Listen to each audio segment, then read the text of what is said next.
Buenas noches, gracias por conectarse a nuestra última conferencia de el curso de salud mental. El día de hoy amablemente nos acompaña pues nuestro catedrático de hoy, el doctor Gerardo Cáceres, que ya pues hemos tenido a bien tenerlo en varias conferencias muy didácticas.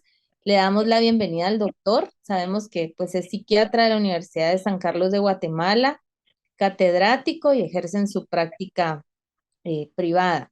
Buenas noches, doctor. Bienvenido a nuestro último tema de hoy, que es menopausia y el enfoque a nivel psiquiátrico. Ok, excelente, gracias. Dejamos, antes de empezar con el doctor, dejamos a la doctora Quijada, que nos quiere dar unas palabras. Doctor, me da un minutito. Claro, claro. Buenas noches a todos. Disculpen la interrupción, doctor Cáceres. Nuevamente bienvenido a su casa, a la Asociación de Ginecología y Obstetricia de Guatemala. Hoy estamos concluyendo un curso que por primera vez hemos traído para todos los colegas de esta hermosa especialidad de la ginecología y obstetricia y tratar de abordar integralmente a nuestras pacientes es el objetivo, ¿verdad? Y dentro de eso, de ese abordaje integral, por supuesto que la salud mental es una de las áreas que quizá no le ponemos muchas veces la atención que merece. Así que estamos muy contentos, satisfechos de estar culminando el día de hoy este curso que pues ya lleva algunos meses, son varias charlas las que hoy concluyen y no me queda más que agradecer a todos ustedes por la confianza en AGO, por participar, por querer aprender más y sobre todo para beneficiar a nuestras pacientes. También agradecer a Novemed, quien ha sido el patrocinador pues importantísimo de este curso, a Paola de Rivaga por ese acercamiento, por esa iniciativa de habernoslo presentado y por supuesto a la doctora Sara Elizabeth Ortiz, quien ha coordinado el mismo de una manera magnífica desde el inicio hasta el día de hoy. Así que no robo más el tiempo y le dejo el espacio al doctor Cáceres para que pues nos diserte esta conferencia del día de hoy de menopausia y salud mental. Muchas gracias, doctor. Gracias, muy amable. No sé si logran ver mi pantalla. ¿Sí? Sí, doctor, solo que no en presentación de diapositiva. Ahí, ahí está. Ahí sí ya lo logran ver. Sí, doctor. Ok. Bueno, pues vamos a concluir hoy el curso. Qué gusto haber estado con ustedes, haberlos acompañado un poco dentro de este proceso. Siempre que me toca hablar, agradezco que nos den la oportunidad de poder hablar de la salud mental, ¿verdad? Que está tan implícita en todas las demás condiciones, en todas las demás áreas de las especialidades médicas y agradezco pues el interés que todos ustedes han tenido en prestarle y abordar de una forma más integral a todas sus pacientes. Entonces, hoy vamos a hablar un poquito de la menopausia desde este aspecto, ¿verdad? De la salud mental y los cambios que vamos a observar.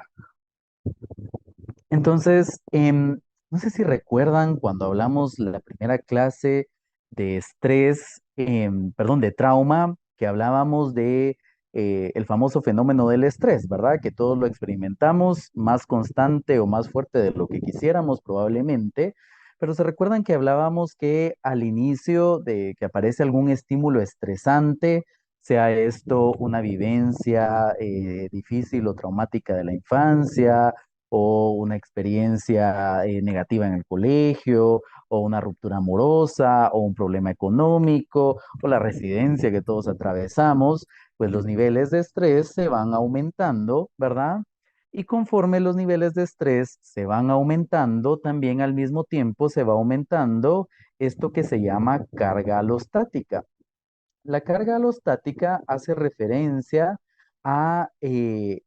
perdón, la alostasis hace referencia a la capacidad que tiene nuestro organismo de poder cambiar y poder adaptarse para poder encontrar un balance.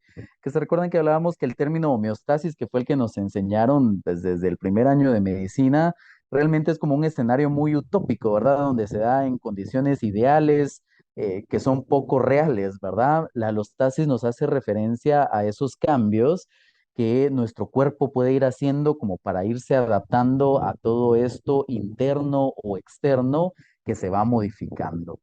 Pero conforme el estrés se va aumentando o hemos ido atravesando y atravesando de forma recurrente situaciones estresantes, nuestra carga alostática va aumentando, ¿sí? Y conforme nuestra carga alostática va aumentando, al mismo tiempo se va disminuyendo nuestra ventana de tolerancia ante el estrés.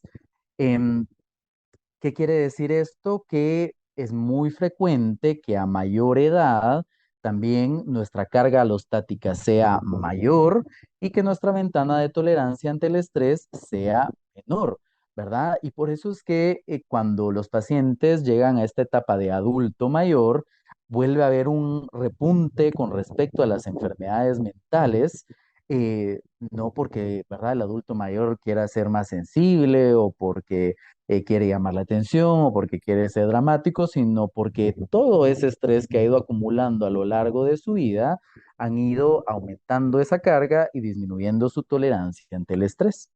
¿Por qué inicio la charla con esto? Porque la menopausia, aunque sé que no siempre ocurre, ¿verdad? Por situaciones de edad, a veces es por otras situaciones quirúrgicas, etcétera, pero nos habla también parte de ese proceso de envejecimiento, ¿verdad? De la mujer, de una mujer de una edad ya mayor que se ha enfrentado a muchos más retos, que ha vivido por su propia edad, ¿verdad? Muchas más experiencias estresantes y que por lo tanto la agarramos en una etapa de su vida indistintamente de todos los cambios hormonales que existen alrededor de esta etapa, que eso los conocen ustedes muchísimo mejor que yo. em, con muchas más vivencias, con muchas más enfermedades, probablemente con mucho más duelos que lo que abordaríamos a una paciente de menor edad, solo por ese factor. Esto haciendo referencia antes de empezar a hablar de la menopausia propiamente, em, este que es un dato muy curioso y se los presento para que lo podamos pues trasladar a las pacientes, pero también parte del propósito de estas charlas es poder generar conciencia de nosotros mismos. Y lo que sucede es que el cerebro tiene una alta capacidad de adaptación, ¿verdad? Y nos acostumbramos a manejar ciertos niveles de estrés. Y sobre todo cuando somos adultos, ¿verdad? Eso comprende más o menos entre las edades entre los 25 a los 45 o 50 años. Sucede que en nuestro cerebro aparece un fenómeno muy curioso y es que em, la microglia, ¿verdad? El sistema inmune de nuestro sistema nervioso resulta que lidera este factor, ¿verdad? Que es un factor de crecimiento, es un factor antiinflamatorio, que resulta que lo que hace es disminuir la interleuquina 1, ¿verdad? Que recordemos que la interleuquina 1 y 6 son altamente inflamatorias y a su vez hace que liberen interleuquina 10, que es un factor antiinflamatorio y neuroprotector. Pero lo curioso de este fenómeno es que lo que logra el sistema inmune en ese proceso de adaptación ante ¿verdad? Los eventos estresantes que vamos acumulando es que disminuye la percepción del estrés, pero no disminuye el daño que genera el estrés. ¿A qué me refiero yo con esto? A que no lo siento, pero que no lo sienta no quiere decir que no esté generando un daño en mi sistema nervioso y en mi cuerpo. Y sucede que cuando llegamos ya en esa etapa donde empezamos a transicionar hacia la vida de ser adulto mayor, nuestro cerebro deja de producir estas sustancias, se disminuyen las interleuquinas antiinflamatorias, estos factores de crecimiento también antiinflamatorios y se aumenta la interleuquina 1, que es sumamente inflamatoria, se disminuyen los factores de crecimiento neuronal y entonces quedamos sin ese factor protector de la percepción del estrés y con un cerebro sumamente sensibilizado, porque como no lo sentíamos, no hicimos nada al respecto como para poder regular los niveles de estrés que estamos percibiendo.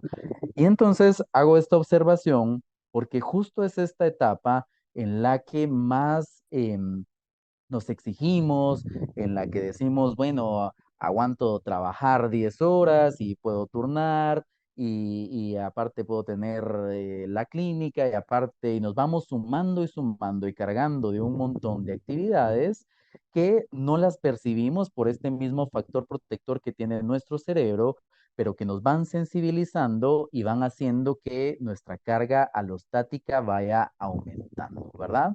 Entonces, esa paciente que generalmente les va a llegar a ustedes en esta etapa de la menopausia, muy probablemente que sea una mujer que su cerebro ya no está produciendo tanto estos factores protectores, pero que fue expuesta a múltiples factores estresantes a lo largo de la vida y que entonces está mucho más sensibilizado al estrés, ¿verdad? Entonces no solo es que en esa etapa esa mujer esté con mucha variación emocional, sino mucho más sensibilizada ante cualquier otro estímulo que antes no generaba una respuesta previa. Em, Alguien había levantado la mano. Si quieren, vamos, no sé si lo hemos manejado así. Ustedes me dicen si lo manejamos diferente, si dejamos las dudas al final de la presentación. Em, Les quería hablar de dos conceptos importantes, ¿verdad? Uno, que la menopausia nos habla de momentos de transición y de adaptación, ¿sí? Quitando todo el factor netamente biológico, recordemos que cualquier evento o etapa nueva de vida, aunque sea positiva, siempre va a activar el sistema de estrés. Por eso de repente ustedes han observado que hay personas que luego de que se casan, luego de comprar una casa, luego de que los ascienden en el trabajo, luego de que logran hacer el viaje de sus sueños, entran en crisis y a uno no le hace mucho sentido porque dice, pero si ahorita, ¿verdad? Te está pasando algo bonito, algo positivo, deberías de estar contento, deberías de estar más alegre, deberías sentirte feliz. Pero ¿qué sucede? Todo proceso de adaptación, ¿verdad? Aunque sea positivo, me va a llevar a una activación del sistema de estrés, ¿sí? Y la menopausia es un momento de transición para muchas mujeres, no solo a nivel biológico y hormonal, sino también entrando a esa etapa donde hay un cambio en estilo de vida, ¿verdad? Se habla mucho también de que este fenómeno de la menopausia sucede alrededor del tiempo también en el que los hijos ya son adultos y se da este famoso síndrome del nido vacío, que no sé si alguno de ustedes lo ha escuchado. ¿Verdad? Las mujeres están en una etapa en las que se van a replantear, ¿verdad? Muchas decisiones con respecto a lo que toca nuevamente en su vida, ¿verdad? ¿Cuánto tiempo más voy a estar ejerciendo? ¿Qué nuevos proyectos tengo? ¿Me mantengo o no me mantengo en esta relación? Entonces estamos hablando de un momento de transición y de adaptación para todas las mujeres, ¿no? Desde el punto biopsicosocial.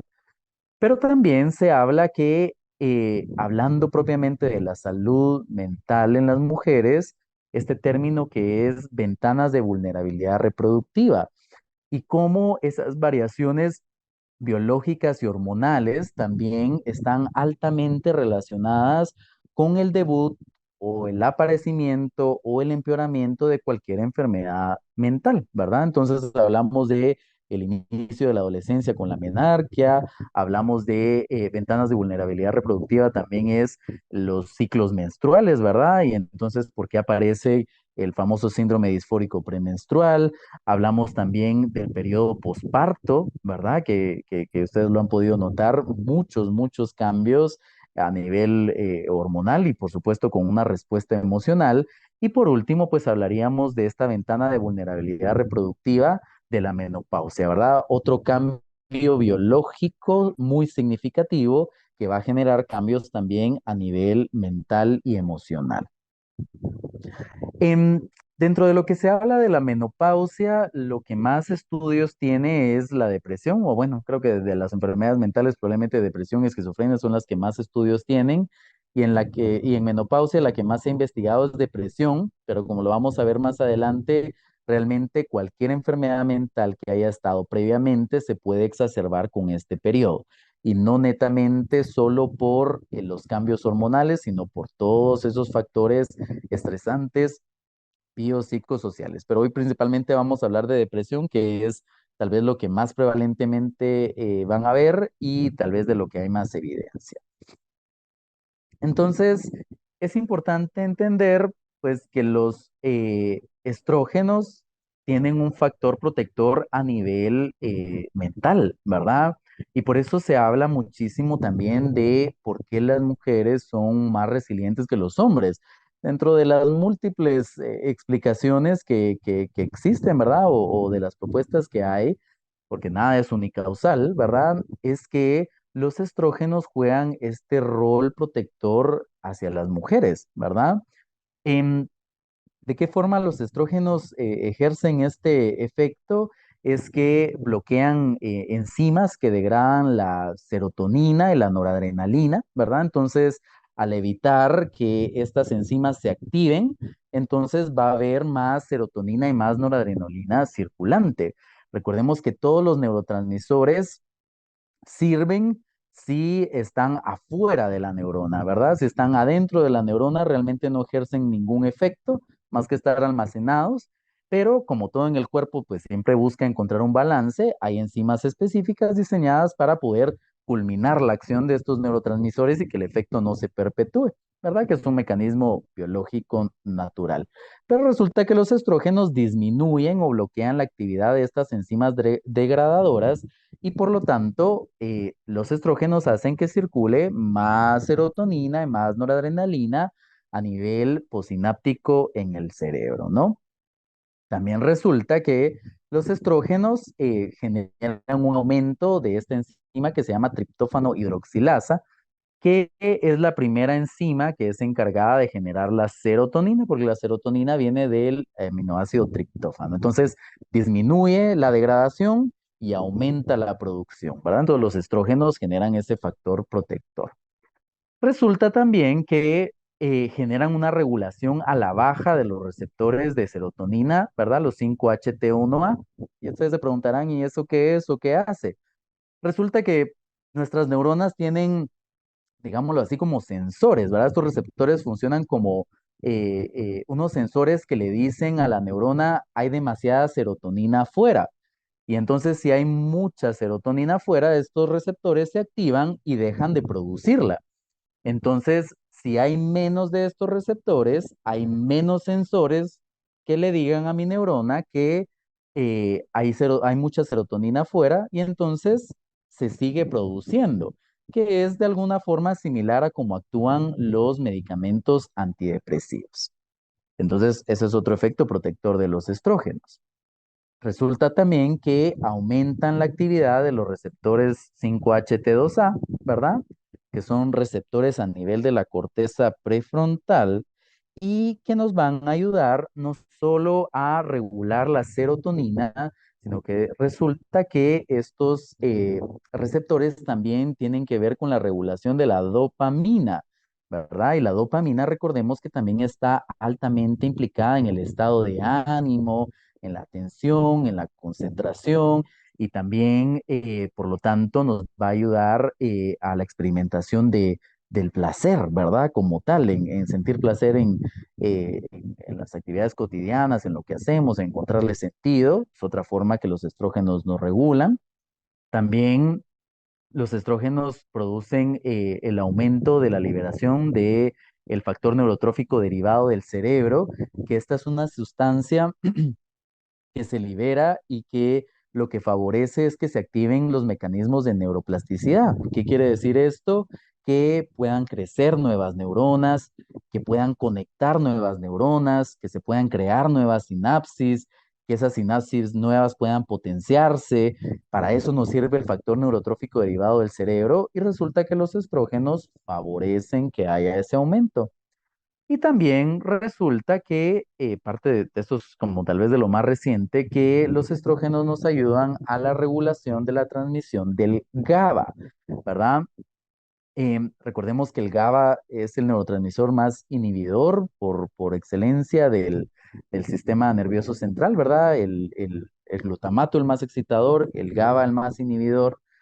Y al no tener esta regulación, ¿verdad? Del GABA por los estrógenos, se pierde el efecto GABAérgico y por ahí también empiezan las alteraciones en el sueño, que es una de las primeras manifestaciones más frecuentes de la alteración del estado de ánimo, no siendo menopausia la excepción, sino incluso a veces hasta más frecuente.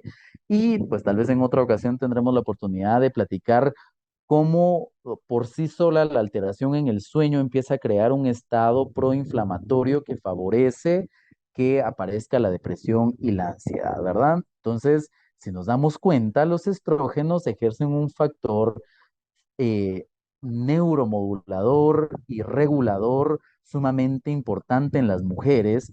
Y entonces nos ponemos a pensar qué pasa en esta etapa donde, ¿verdad? Estos niveles comienzan a menguar y empezamos a perder todas estas propiedades tan importantes que ejercen a lo largo de la vida, ¿no?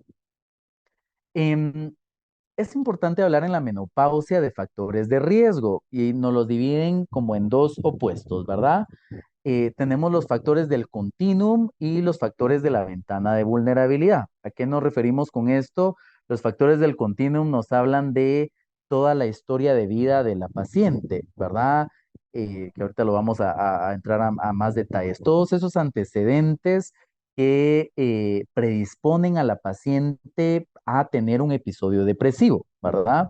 Que es tener depresiones previas, experiencias traumáticas, problemas en la crianza, trastornos de adaptación, alguna enfermedad médica crónica, ¿verdad? Todo eso que forma parte de la historia de vida de la paciente y todos los factores que tuvieran que ver con la ventana de vulnerabilidad, que era el concepto que hablábamos hace un par de diapositivas, que en este caso sería la menopausia y los niveles hormonales menguantes que empezamos a observar en estas pacientes. Em, que influyen en que pueda aparecer.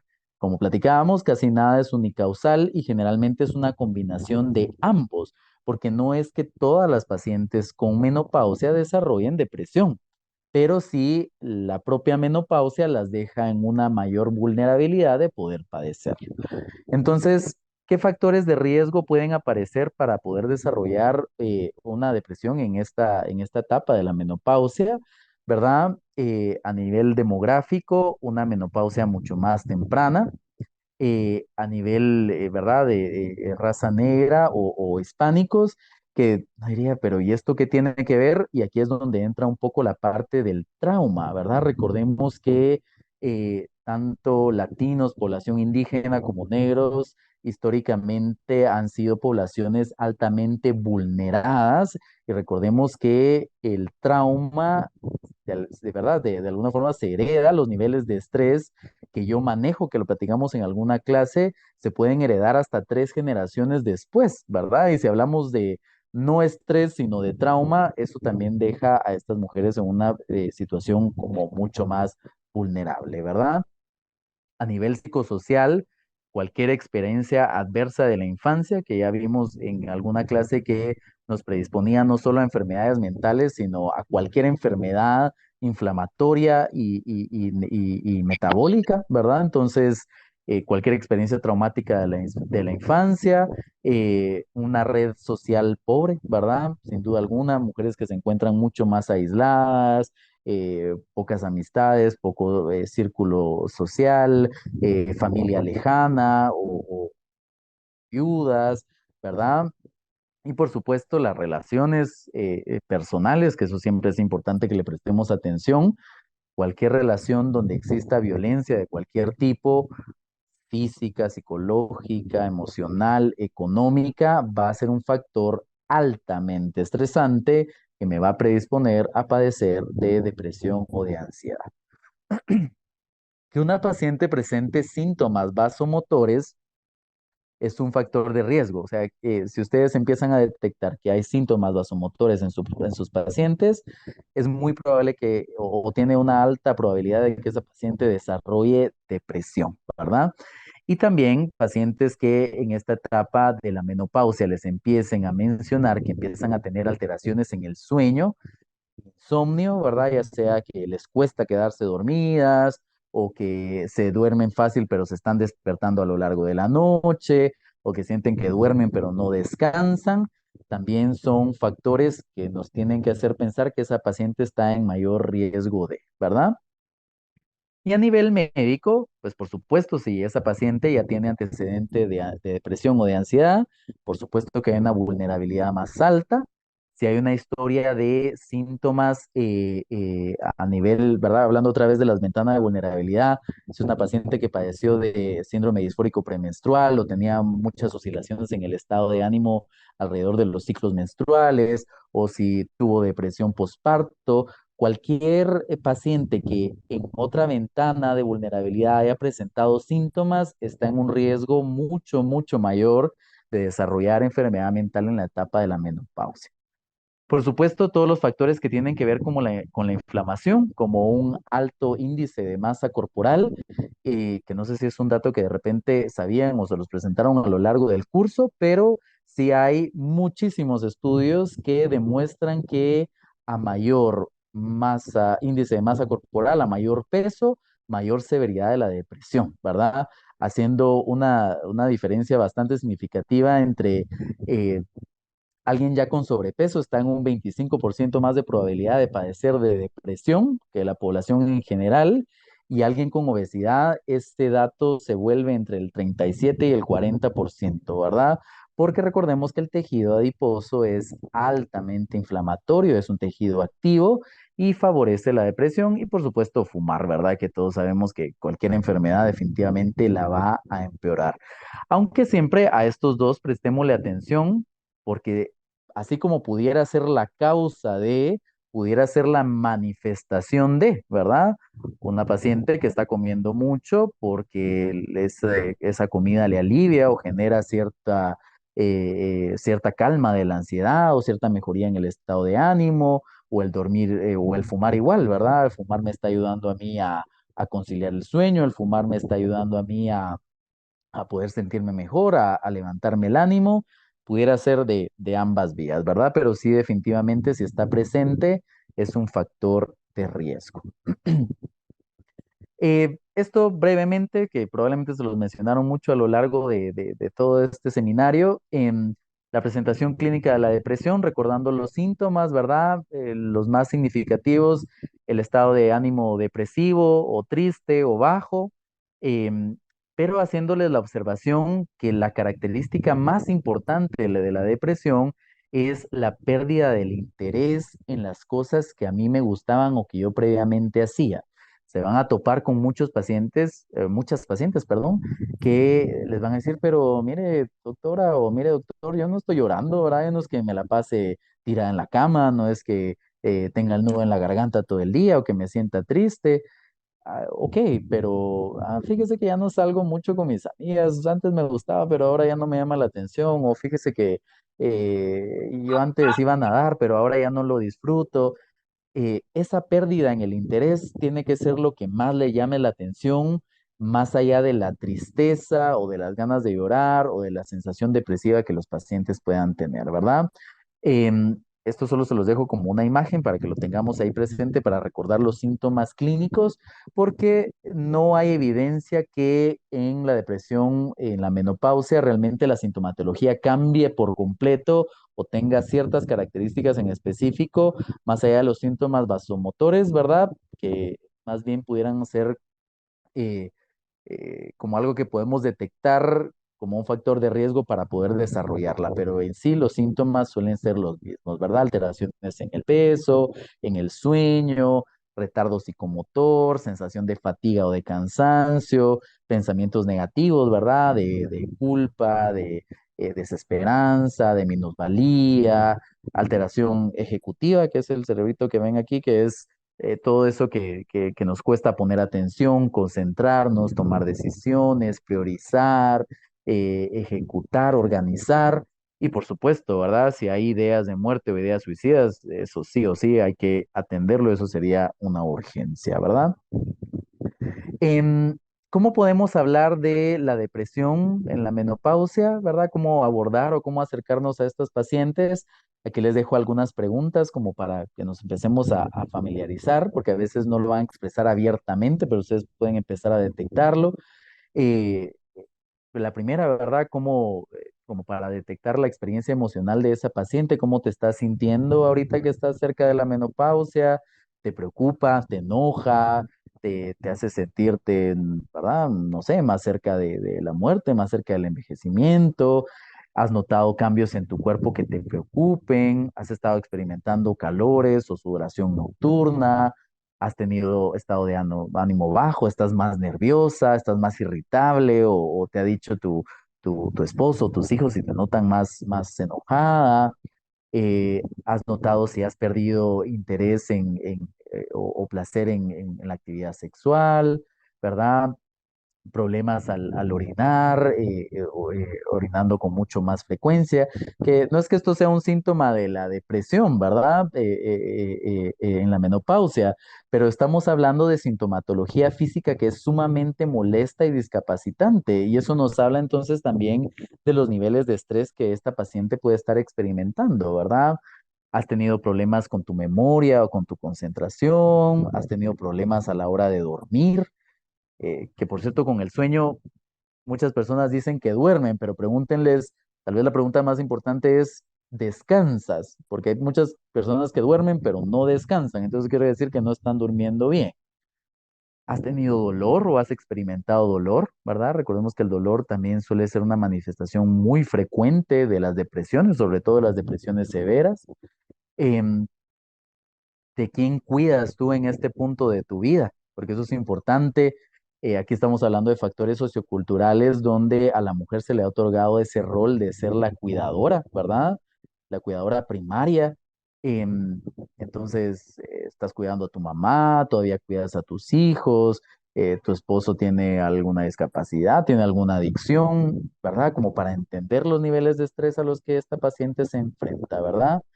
¿Has notado si has usado el alcohol o alguna droga o de repente comer de más te alivia, te ayuda a sentirte mejor, ¿verdad? Como para entender y no criticar las conductas que tiene el paciente, porque casi siempre las conductas nos hablan del síntoma que está buscando aliviar, ¿verdad? Y hay una falsa creencia de que las mujeres no consumen alcohol, de que no utilizan drogas.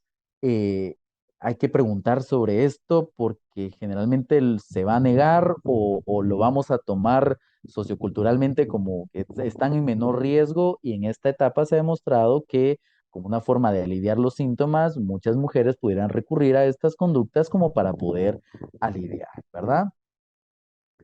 Em, Atendiendo sin duda alguna la parte de los síntomas vasomotores, que es algo que probablemente las pacientes llegan mucho con ustedes y que se van a quejar, eh, factores que tenemos que tomar en cuenta, ¿verdad? De riesgo para desarrollar este tipo de síntomas, la parte racial, ¿verdad? La parte metabólica e inflamatoria, que era lo que habíamos platicado antes, pero por supuesto, historias de antecedentes de episodios afectivos o ansiosos previos y antecedentes de cáncer y por supuesto de histerectomía, ¿verdad? Que va a generar esos síntomas como tal. Ahora bien, hablando un poquito de el tratamiento, pues nos podemos ir por varias vías. Sí es importante que ustedes sepan que parte de lo que las guías desde nuestro lado en psiquiatría recomiendan en mujeres en periodo de menopausia que están presentando depresión es la sustitución hormonal, ¿verdad? Pero porque tiene evidencia clínica, ¿verdad? De que por sí sola pudiera generar esos efectos antidepresivos, porque ya vimos todas las funciones de las cuales se encargan los estrógenos a nivel del sistema nervioso central y a nivel de estado de ánimo. pero sí es importante saber que, verdad, y eso tal vez ustedes mucho, mucho más que yo, que no todas las mujeres son candidatas para terapia hormonal, ¿verdad? Entonces, ¿cuál sería nuestro primer abordaje? Sin duda alguna, utilizar medicamentos antidepresivos. Generalmente vamos a buscar inhibidores selectivos de recaptura de serotonina o los medicamentos duales, ¿verdad? Que recapturan serotonina y noradrenalina. Eso sería nuestro primer abordaje. Si la persona, perdón, si esta paciente tiene definitivamente un cuadro afectivo o ansioso, ¿verdad? No es simplemente, es menopausia, démosle de una vez antidepresivo, no, ¿verdad? Si lo tiene, se lo damos. Ahora, si la paciente no tiene síntomas afectivos, ¿verdad?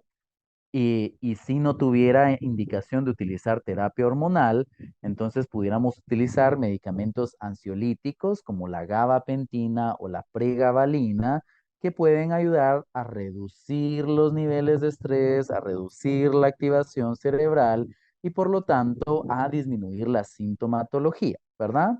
O utilizar dosis bajitas de medicamentos antidepresivos.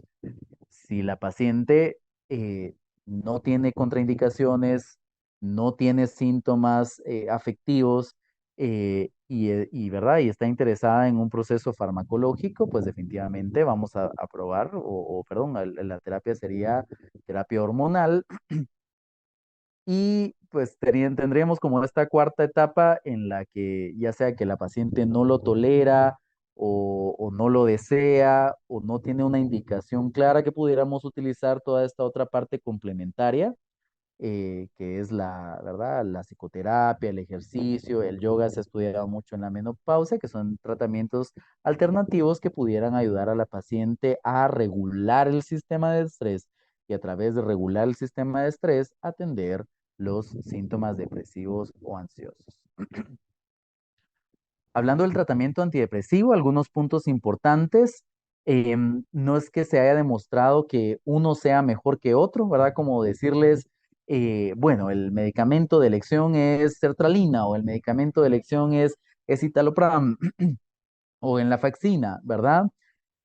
Lo más importante a tomar en cuenta es que si esta paciente ya tuvo en algún momento un tratamiento previo, por ejemplo, les llega una paciente en la menopausia con síntomas depresivos e investigando, ella les cuenta que ella tomó duloxetina, por ponerles un ejemplo, y que con la duloxetina le fue muy bien, aunque eso haya sido hace 20 años, lo más probable es que su cuerpo tenga una buena respuesta a ese medicamento. Entonces, lo ideal sería reiniciar sobre ese medicamento sobre el cual ya hay un antecedente que funciona, ¿verdad? Entonces, siempre preguntemos por esos antecedentes y si esa paciente ya lo usó en algún momento y la respuesta fue positiva, nuestra primera elección sería ese medicamento, indistintamente de cuál sea o qué familia sea. Ahora bien, eh, hay una preferencia hacia los medicamentos duales, ¿verdad? Los que recapturan tanto serotonina como noradrenalina, que son la venlafaxina, la desvenlafaxina y la duloxetina.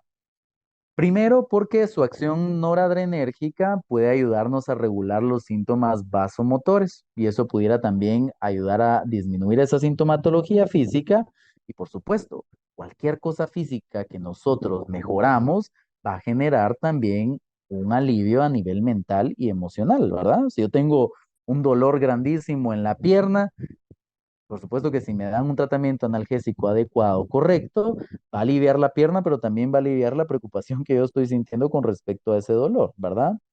Entonces, esa es una razón.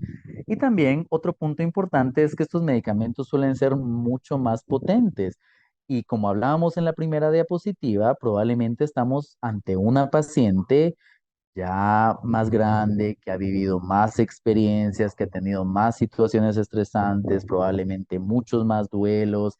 Estamos en un momento de transición hacia la etapa probablemente de ser adulto mayor o de ir envejeciendo. Nos tenemos que replantear otra vez muchas cosas a nivel de vida. Entonces son casos más severos que pudieran responder mejor a un medicamento dual, ¿verdad?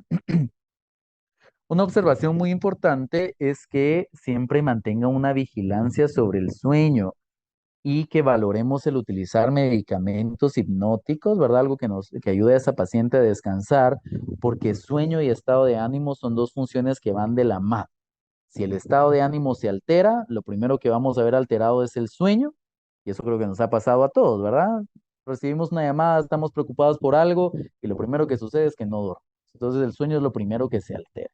Y viceversa, si el sueño no está regulado, el estado de ánimo y la ansiedad no terminan de mejorar. Entonces siempre mantengamos vigilancia, no solo del estado de ánimo, sino del sueño, porque si el sueño no está regulado, esa paciente y ese estado inflamatorio en el cual se encuentra no va a disminuir. Hablando de otros trastornos en la menopausia, les digo, hay menos información, eh, hay más episodios de ansiedad, sin duda alguna, ¿verdad? Y si hay antecedentes previos, se ha descrito que en esta etapa pues suelen dispararse. También sucede que en la etapa de la menopausia las mujeres pudieran tener un mayor riesgo de episodios psicóticos, sobre todo si esta paciente tiene antecedente de esquizofrenia. Y esto es un dato bien curioso, como les digo, ¿verdad? Tal vez algo muy de nuestro lado, pero hablando de la esquizofrenia como enfermedad, los hombres debutan a una edad muy temprana, ¿verdad? Generalmente adolescencia o sin mucho adulto joven, el paciente que tiene esquizofrenia ya debutó, ya tuvo delirios, ya tuvo alucinaciones y un episodio psicótico muy franco. Muchas mujeres pudieran desarrollarlo, ¿verdad? Incluso mayores o arriba de los 30 años. Y esto es porque sucede que los estrógenos también generan un factor protector contra la psicosis, ¿verdad? Por esa regulación eh, eh, de esos receptores 5-HT2A. Em, entonces, al perder este factor protector hormonal, también entonces las pacientes pudieran presentar episodios psicóticos en esta etapa. Sin duda alguna, también hay mayor probabilidad de un episodio afectivo en el trastorno afectivo bipolar, ya sea depresión o manía o hipomanía. Recordemos que los pacientes con trastorno afectivo bipolar tienen un cerebro que generalmente es mucho más sensible a los cambios en el entorno y por supuesto si estamos hablando que la menopausia es una, indistintamente de la parte biológica, es eh, social y emocionalmente muy cargada. Esto pudiera aumentar los niveles de estrés y dispararnos un episodio. Em, y haciéndoles la observación, finalizando un poquito para repasar lo que dije al inicio, que cualquier proceso de transición va a favorecer el desarrollo o la exacerbación de cualquier enfermedad mental, ¿verdad? Por eso es que vamos a ver picos en la adolescencia, porque ahí sufrimos un montón de cambios, no solo físicos, sino sociales, académicos, en la vida adulto joven, y luego empezamos a verlas otra vez un poco más ya avanzada la vida, finalizando esta etapa de adulto, adulto, digamos, ¿verdad? Que eran estos 25 a 45 o 50 años, donde nuestro cerebro tiene factores protectores para disminuir la percepción del estrés, pero no el daño que genera el estrés. Entonces, finalizando siempre el curso con la invitación a cuidarnos, a atendernos, porque ahorita mi cerebro o nuestros cerebros probablemente no lo estén percibiendo, pero si ese estrés sigue generando ese daño y sensibilizándonos a que en la etapa de adulto mayor o en esa transición podamos desarrollar estos síntomas o estas enfermedades. Em, bueno, eso era lo que les traía para hoy, para finalizar. No sé si tienen alguna duda o pregunta con la que pudiera ayudarles. Pues muchas gracias, doctor, por tan interesante tema. Acá vemos ginecólogos y sabemos que el tema de menopausia, climaterio, que es la etapa que abarca toda esa deficiencia estrogénica, em, es muy frecuente y como usted decía, esas preguntas clave que tenemos que ir incitando a la paciente para poder detectar. Importante el tipo de tratamiento y opciones que tenemos que utilizar. Y me llamó a mí mucho la atención lo que usted mencionaba de la depresión en pacientes con obesidad que aumenta tanto, ¿verdad? Porque a un 37-40%, como usted lo mencionaba, es bastante. Y ahí es donde tenemos que tomar esa conciencia de lo que implica la etapa del climaterio, donde el metabolismo en la mujer se vuelve mucho más lento y si no mantenemos buenos hábitos, como usted mencionaba ahora al final, aumentamos de peso y viene todo lo demás que no lo entendemos y que aunque es una etapa donde ya culminamos muchas cosas en la vida, y en teoría tenemos que estar como más tranquilos, vienen un montón de cargas, ¿verdad? Vamos a ver si hay alguna pregunta por acá. Dudas, aprovechemos que el doctor lo tenemos acá en nuestra última conferencia, muy buena como siempre, con información muy valiosa, doctor, muchas gracias. Y pues creo que no tenemos preguntas, ¿verdad? A mí no me queda más que agradecerle el tiempo, los conocimientos que nos brindó y todas esas herramientas que pues nos sirven para nuestro día a día con nuestras pacientes. Ah, aquí dice Victoria, felicitar al doctor Cáceres. Excelente, gracias por la felicitación y pues siempre quedo a sus órdenes. Espero que nos podamos seguir viendo y siempre trabajando de forma interdisciplinaria, integral, ¿verdad? Que es hacia donde tenemos que dirigir todos nuestros tratamientos. Y pues en lo que yo pueda ayudarles, pues siempre está ahí mi contacto y, pues nos vemos pronto. Que tengan feliz noche. Muchas gracias, doctor, muy amable. Bueno, buenas noches a todos, muchas gracias. Buenas noches. Somos Novemed, Somo Bienestar. Nuevo, Elevia Sense, con su compuesto bisnadina. Eleva la experiencia del placer.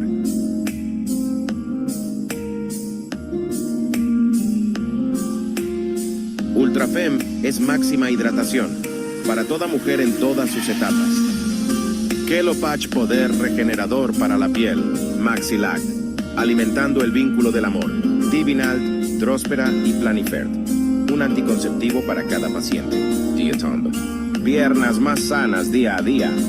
Pacientes preocupadas por la pérdida de cabello. Clopina Gel, una novedosa alternativa ya disponible en Guatemala. Novemed, salud femenina en sus manos.